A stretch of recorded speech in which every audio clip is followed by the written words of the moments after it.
Welcome back to Yogaxpress, your virtual stretch clinic that helps you move the body to still the mind. My name is Banu Suresh. I'm your host for this program. We have with us a very, very familiar face, Josiane Hird. Josiane, thank you for coming back to our show. We do enjoy having you here.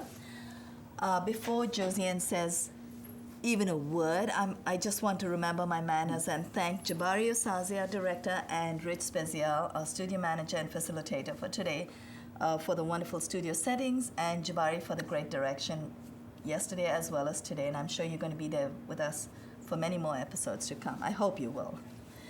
Josiane, yesterday when we finished stretching, you had something very interesting to say. You were talking about the breathing techniques. Yes. Is there any specific breathing you'd like us to focus on today? I like to either the detox or the whatever you pick. But Okay. I like to incorporate once in a while a few minutes of that. I think it's good. People don't know about this, and they should. Right. It should help them. You're absolutely right, because breathing, more than the stretching, breathing is the most important thing. In fact, in Ashtanga yoga is Ashtanga, 8 limbs of yoga. Mm-hmm. It actually, they start off with Yama, which is personal discipline, like personal hygiene and taking care of yourself.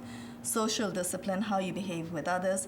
The third is breathing, and posture, asana, is the fourth.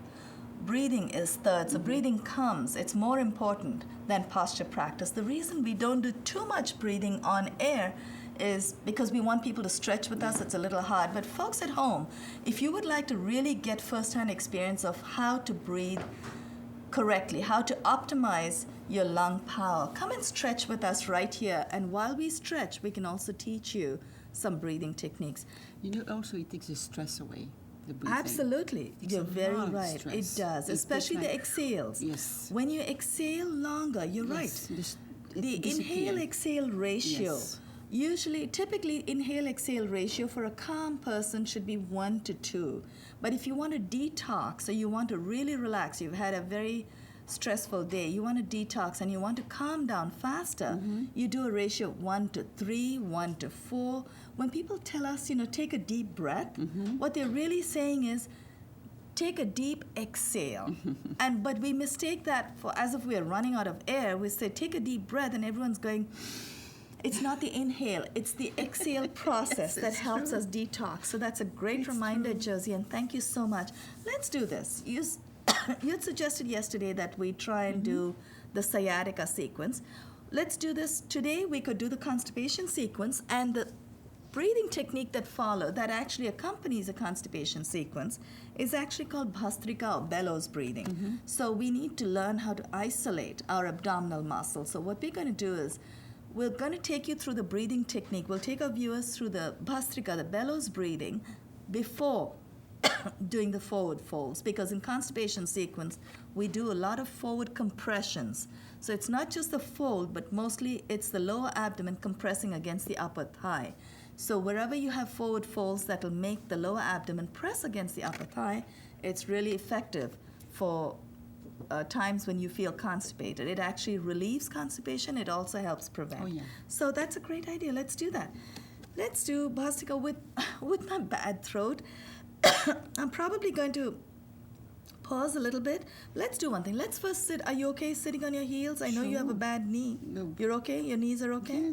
All right. Almost healed. Almost, just a little bit. Right. But if you're comfortable doing the breathing, sitting cross-legged, that's fine. Viewers at home, please understand. I sit on my knees because that feels more comfortable for me. It helps me bring my torso up. Josiane sits cross-legged. That's more comfortable for her.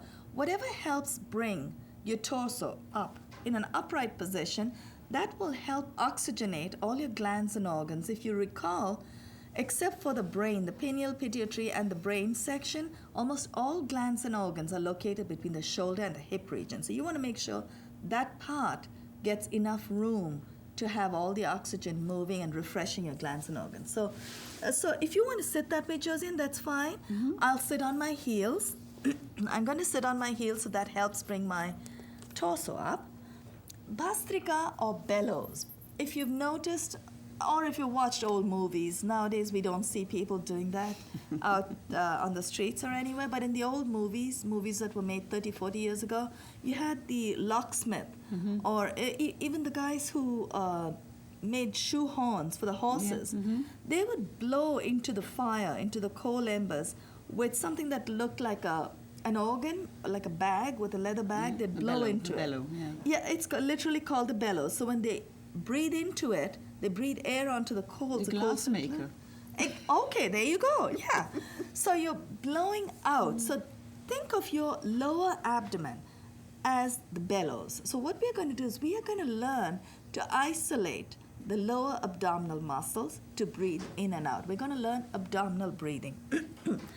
So we're going to keep, now I'm sitting on my heels, so my palms are going to be facing down. Josiane sitting cross-legged. She's going to have her palms facing up. Index and thumbs will cross, whichever way you have your palms facing.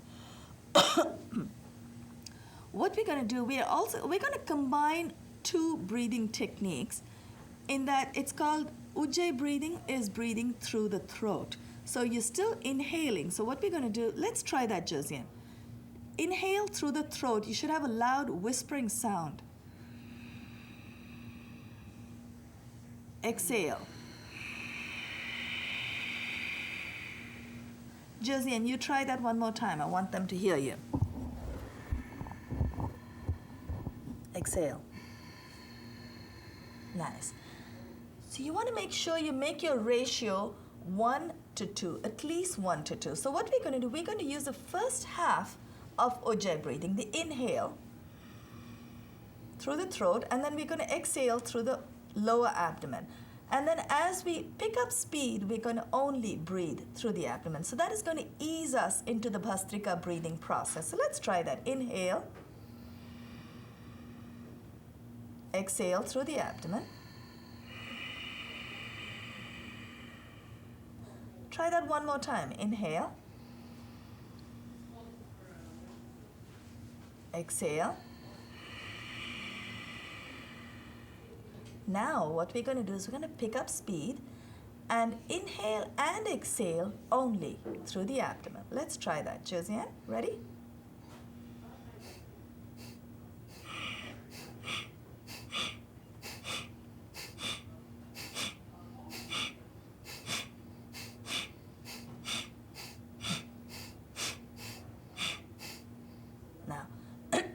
Those movements are actually called strokes. Now think of it like one of those coal engines. You know, when you were young, Josiane, the trains would move out of the station. So as it picks up speed, the train would make a chugging noise that gets closer, shorter and shorter, but faster and faster. So we're going to try one more time. This time let's do 8 strokes, but make it a little faster. So first let's take a deep inhale. Now exhale a little faster.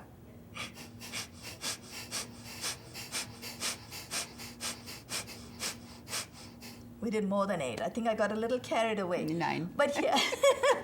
So here's what we're doing. We're inhaling and exhaling through the stomach. Of course, the air is going in through the nostrils, but we're consciously engaging the lower abdominal muscle. So when we do that, the way it helps us prevent constipation, when we move the lower abdominal muscles in and out, we are massaging the large intestine, which is where we hold our waste. So if you feel constipated on certain days, try the bellows breathing. Of course, also try, after you do your breathing technique, also try a lot of forward compressions. They could be standing, seated. Depends on how comfortable you're feeling. If you're already in a seated position, you may want to do seated forward compressions. Okay, Josiane, so when Josiane and I first started, we started off teaching you how to inhale through the throat, and then just for the sake of experiment, we did some exhales just through the nostrils. I noticed as we started was just exhale. That actually is another breathing technique called Kapalbhati. Kapalbhati is a skull cleansing technique. And then we graduated slowly into the bellows, the Bhastrika. So really you've been eased into 3 different kinds of breathing. But for the purpose of the constipation series, you want to use the abdominal breathing. Josiane, are we ready to do the stretches now? Absolutely. So viewers at home, remember, if once you know the technique, do your breathing before you start your stretching. Breathing is more important. And remember, exhale is more important than inhale. Inhale happens. We're going to stand up. We're going to do as many forward folds as time will allow us. And mostly it's forward compression. So not just folds, it's mostly compression so that the lower abdomen feels a nice compression against the upper thigh. I'm going to stagger myself. Heels are together. The first posture we're going to take you through is Pada Hasta, hands in front of the chest, elbows are raised. Pada Hasta actually involves graduating or transitioning from one to the other, so it's really 3 postures together. Namaskar, inhale, bring your arms up. Exhale, fold from the hip. Now this is where you should feel the compression. Now you want to try and keep your fingers as close to your toes as possible. If you're very flexible and if you're able to bend further, deeper as Josiane is, you might get your whole palm on the floor. Just for the sake of being able to experience your whole palm, you may wish to bend your knees. In this particular sequence today, bending your knees is okay because the purpose is to feel the compression of your lower abdomen on your upper thigh. It's not just to feel the stretch in the back of my legs. Now you want to hold it. If your hands do not reach your toes, you can place your hands at your ankles, your calves. Try to avoid your knees. Maybe you just want to be in the back of your thighs, your upper thighs, but you want to still feel the compression. Hold it. Palms together. Inhale. Come up with a straight back. And let's transition directly into Trikonasana. So let's come to the side and bring our arms out, bring your legs out, and we're facing each other now. So now, we're going to face the camera. So Josiane's going to have her left foot out. I'm going to take my right foot out. Now, we're both going to lean. Whichever foot is facing the camera, we're going to lean our upper body a little bit in that direction. We're going to exhale and dip the right hand, or in Josiane's case, left hand in front of the left foot. Take the other arm all the way up. Look up at the raised arm. Now, in this instance, you will feel a wonderful compression of the right side of your lower abdomen. And Josiane, do you feel the left side compressing? Mm-hmm. So the left side of Josiane's abdomen will be nice. It will feel a wonderful compacting against her upper left thigh. Let's inhale, come up. And we want to make sure we compress the other side as well. So we're going to turn the foot that's out, we're going to turn it back in and then turn the other foot out. We're going to face away from the camera for just a few seconds. Lean a little bit to the side with the extended foot, with the foot that's turned out. Keep exhaling. Dip that arm down all the way in front of my left ankle, in front of Josiane's right. The other arm goes all the way up. And you want to bring your shoulder, the raised arm, bring your shoulder back. When you do that, your lower abdomen presses a little more against your upper thigh. Let's inhale, come up. Turn one foot in, and this time, just so I don't get confused with my instructions, I'm going to turn the other way. Josiane, you stay where you are. No, stay where you are. Because then I can say left foot for both of us. Otherwise, I'll be confusing our viewers. So this time we've got our feet are out about 3.5 feet. We're going to turn our right foot out this time. Viewers at home, do the same. And we're in a posture called Vira. We're going to get into a posture called Virabhadra. So stretch with us. Exhale, bend the right leg at the knee. Now, if that doesn't help you feel the compression enough, you should feel at least some of it. Now remember, put your brakes on the left foot. You want to transition a little into a posture that takes you a little deeper. So transition into Virabhadra Kona, warrior angle. Exhale and dip. Take your left arm all the way up, both palms face forward. Besides the compression on the right side of your lower abdomen, you should feel a beautiful stretch on the left side of the obliques as well. The whole of the left side will feel that stretch if you just take your arm a little further, deeper overhead. Inhale, let's come up. Straighten your right knee, turn your right foot in, turn your left foot out. Exhale, bend your left leg at the knee. Keep exhaling and dip the left arm in front of the right. Take the right arm all the way up. And to feel a little bit of that challenge, take the right arm overhead. Keep your biceps as close to your ears as you can. And you can also try and look up at the fingertips of your right arm, the extended right arm. Inhale, let's come out of that. Release the left leg, turn your left foot in. Exhale, bring your hands down. This time what we're going to do is we're going to continue, we're going to transition into another posture called Ugra Asana. Ugra means fierce. This posture has a different name in North America. It's also called Prasarita Padottanasana. Padottan is legs, Prasarita is widespread.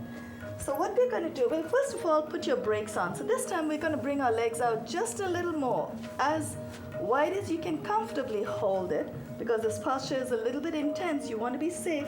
Put your brakes on. So bring your toes in. Inhale the arms up to shoulder height, palms facing down. Keep inhaling. Take your arms all the way overhead, palms facing in. Clasp your palms together. Once you've made a nice, you have a nice grip with both your palms, you want to try and take your triceps behind your ears. Keep your back nice and straight. Exhale and fold. Josiane, let me know if I'm in your way. No, not at all. Exhale and fold. There may be days when, for this particular posture, you may need to use a foam block.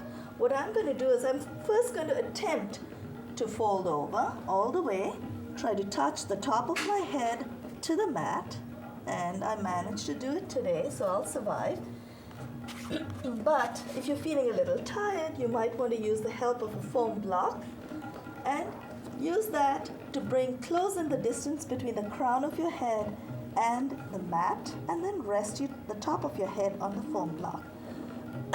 You can also use it at midpoint or at its highest orientation. Just so long as you have something that will help you make contact. You do not want to leave your head suspended in midair, because that is the easiest way to raise your blood pressure. Now, make sure your elbows are nice and close together, and then press with your palms. Bring your head up a little bit, come up to midpoint, pause. While you're pausing, you might want to wiggle your feet a little closer so it's safe to bring your palms off of the floor. Now, clasp your palms together, come up with a nice straight back. Exhale and release. Now, let's wiggle our feet closer. If we did not point out while we were in that posture, and I didn't want to because it was a pretty intense posture, so it's a little hard to take your mind away from that, but you might have noticed if you were stretching with us that when we went all the way forward, you would have felt it, because I know we did. You did too, Josiane, didn't you? You'd have felt the compression of your abdomen. Even though the legs were apart, the sides of your abdomen touched the upper part of your thighs. Let's bring our legs closer together. There is one balance posture. I'm not sure if you want. No, you know what? Let's not do that, because we can skip all the balance today. We'll save that for a day when we're doing all balance postures. Yes. But you sound very excited about it. Uttita Pada is raised foot. Uttita is raised, Pada is foot. And that also gives you a wonderful compression. So you raise your foot so that your thigh meets the lower abdomen. But today we're going to skip the balance. We're going to go instead into another forward fold. Literally it translates to intense forward fold, Uttanasana. Sometimes in North America that's also called ragdoll. So heels together, toes apart, palms by your side. Inhale your arms up to shoulder height, palms facing down. Keep inhaling.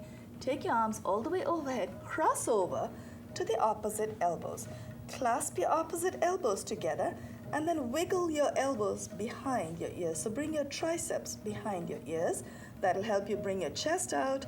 Tuck your tummy in so you're already feeling a little bit of a compression. When your chest comes out, your lower abdomen automatically tries to compress itself. It tries to hold everything in. Try to keep yourself nice and compact. Exhale and fold. This is one of the few postures where we do not insist that you make the connection, because you already have made the connection with your palms on the opposite elbows. Now this is a beautiful posture, a posture that where you really feel the compression of your lower abdomen on your upper thighs. If you're very, very slender, you will be able to go deeper, and you only then you will be able to feel the compression. For me, I can feel the compression already because I'm well padded, so I have no problems with that. Now, I think let's transition into the next one. Let's place our palms on the floor, and we're going to skip the mountain posture. We're going to skip this one, Josiane. We're going to go directly into horse. So first, let's take our legs back. We won't hold it. We'll just get into that so we can get into Ashwini or Ashwasantala. Inhale, bring the left foot between the hands. Place your right knee on the floor. Uncurl your toes on the right foot. In this particular posture, for the purposes of this sequence, we want to dip the hips, so come really close to the floor. That way you will feel more of a compression in your lower left side of the abdomen. It compresses against the upper left thigh. And that's the purpose of this particular sequence. This particular episode today is to feel the compression in your lower abdomen, right? Let's go directly into Parsvakona. Ashwasanchala. Ashwasanchala, Ashwini is horse. Ashwasanchala, equestrian. Left knee is up, right arm goes up. High. Feel free to join us anytime. Exhale. Dip your right elbow over the left knee. Place your left palm on top of the right palm. Raise your left elbow. Parsva Kona Namaskara. Prayer twist. Namaskara is prayer. Kona is kona. Parsva Kona is a twist. Hold it. So in this particular posture, especially because you're twisting, you will definitely feel a compression. Let's inhale, come out of that, and let's switch legs as gracefully as we can. Let's see if we can manage that. Now we're going to go back into mountain. So take the left leg back. Keep exhaling and then bring the right leg forward. Place the left knee on the floor. Uncurl your toes in the left foot. 5. Great, thank you. And ease off just a little bit. Right here in this posture, Ashwasanchala, you should already feel a compression when you dip your hips. So keep exhaling and dip. So not just having your lower abdomen meet your thigh, this time you're also trying to make your thigh, your upper thigh meet your lower abdomen on the right side. Right knee is up, left arm goes up. Exhale and dip. Place your right palm on top of your left. Raise your right elbow. Parsva Kona Namaskara, prayer twist on the other side. This time you should feel a beautiful compression of your lower abdomen on the right side on your upper right thigh. Inhale. Let's come out of that. Let's go directly into Shashank or rabbit. Come on our heels. Let's sit on our heels. And your palms can stay where they are, or you can bring them out just a little bit. Exhale and come forward. Shashank may feel like a variation of Bala Gopala, Balasana. Balasana is the child posture or rest posture, but it's a little bit different. In Shashank or rabbit, your butt is off of the floor just a little bit, and your elbows are raised as well. So your elbows are straight, they do not touch the ground. Dip your forehead down, and this is definitely a posture where you will feel the compression of your whole lower abdomen on both your upper thighs, both your quads. Palms are together. Engage your low back muscles, keep your back nice and straight, and let's come up. Exhale and release. Now, we have maybe a couple of minutes, so I think we should be able to do 1, 2, maybe 3. Let's see how we go. When the credits start rolling, we'll keep stretching till the credits roll. So let's sit down on our buttocks. So bring your right foot out. Left foot is already bent, so you want to keep it bent. Your extended right leg and your bent left leg are forming an L with your lower body. So you want to tuck the sole of your left foot to the inside of your upper right thigh and then face the upper body to your extended leg. Flex your right foot. Inhale, the arms up. Janu Sirsha. Keep inhaling, take your arms all the way up. Clasp your palms together, exhale and fold. Janu is knee, Sirsha is head. Literally, the posture translates to head to knee. Now for some of us, the head may not touch the knee today. That's okay. Do not get discouraged. We have 1 minute. Do not get discouraged. Just keep trying. With practice, your posture gets deeper and deeper. But if you feel the compression of your lower abdomen on your upper right thigh, for today, the purpose has been served. So inhale, come up, and let's switch legs. Exhale and release. We just have a minute, so we may be able to do this one and the next. We'll be able to complete this and then the next. Extend your left foot out, flex your left leg out, flex your left foot, bend the right leg at the knee, turn to face the extended leg. Inhale the arms up, keep inhaling, take your arms all the way overhead. Exhale and fold. Hold on to your left big toe if that helps you pull the body forward, but you should still feel a beautiful compression of your lower left side of your abdomen on your upper left thigh. Inhale, let's come up. Keep your arms where they are, extend your right leg out. We're going to directly go fold over into bird beak, Paschimottanasana. Exhale and fold. All these forward folds are intended to give us a beautiful compression of the lower abdomen on the upper thighs to help prevent constipation, to ease constipation at times. But if you are able to massage your lower abdominal region in any other way, that's fine too. We're just giving you one of the many ways. Inhale, let's come up.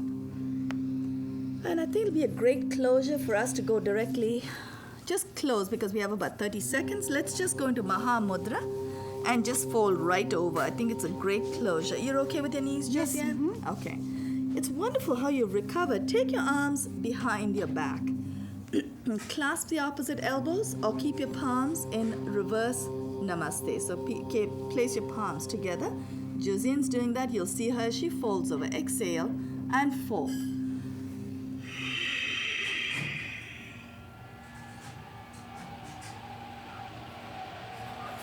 Inhale, let's come up. Thank you, Jabari, Rich. On behalf of Josiane, this is Banu Suresh, and you are watching Yoga Express. They only have to come to your session and they get healed with everything.